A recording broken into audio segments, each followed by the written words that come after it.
Okay, let's start this off.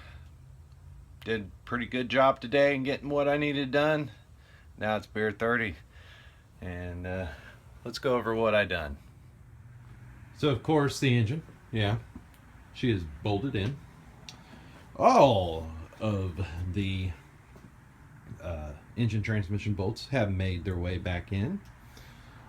Um, there's really, it's a pain in the butt, especially this one up here at the top. You know, getting your coolant line and everything, and then finagling your hands up in there to get that sucker in there. That's kind of a pain. This side of the motor wasn't that bad.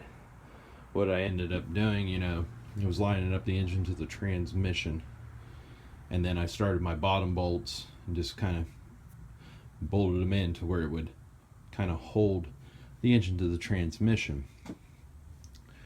And then I kind of had to finagle the transmission because it got cocked in there a little bit, so had to mess around with that. Well, I finally got that all coinciding with those bolts and started working up both sides, up and then to the top, and then this one was the pain.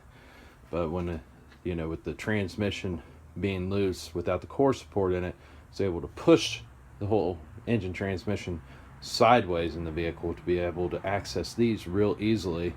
Had a little more problem on this side, it's a little more tighter over here.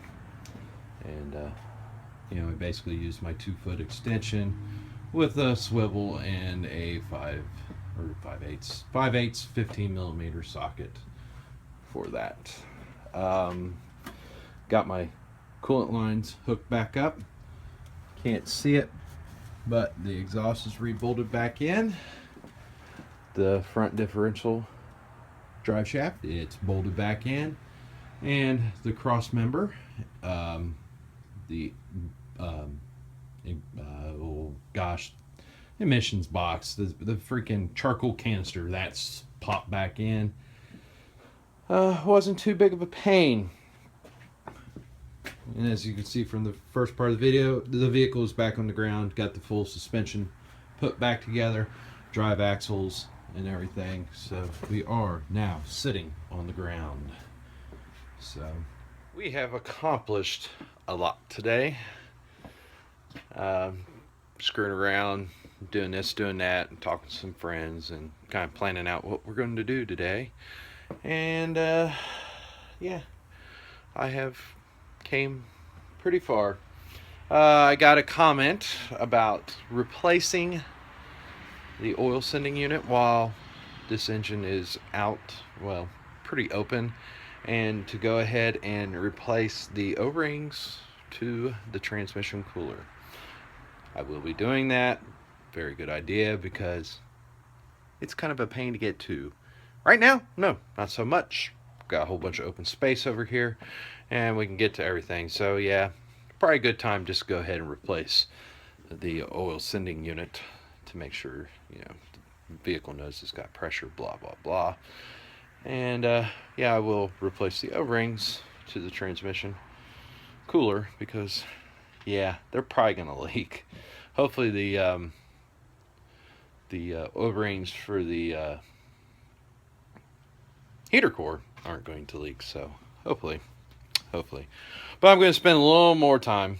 Probably I'll I don't know, put the starter back in, do a little bit more, try to help myself out a little bit more, because it ain't going to get done today. It ain't going to get done tomorrow. It may be in the week or whatever. But we definitely need to get this vehicle out of this garage so I could use it for other things, especially like that 2005 Ford Taurus with the transmission. The guy was asking me about doing that. So I think we're going to cut the video off here. I think we had a very good day. Now it's beer 30. We're going to go drinking and have some good time with some friends. I got a buddy up from Tennessee. Haven't seen him in a while. I don't think I've seen him since the wedding. No. It's when I went down to go ride the dragon and go drop some of my dog's ashes off down in Tennessee. Yep, my big old puppy Carson. He passed away August the 1st. I had to put him away. I had to put him down. He got hit out here by a freaking envoy. A red freaking envoy. But, you know, it is what it is. He was in a lot of pain. All of his legs were broken. Whole side messed up. So, like always, comment, rate, subscribe, and I'll catch you on the flip side. The video is what it is. Later on.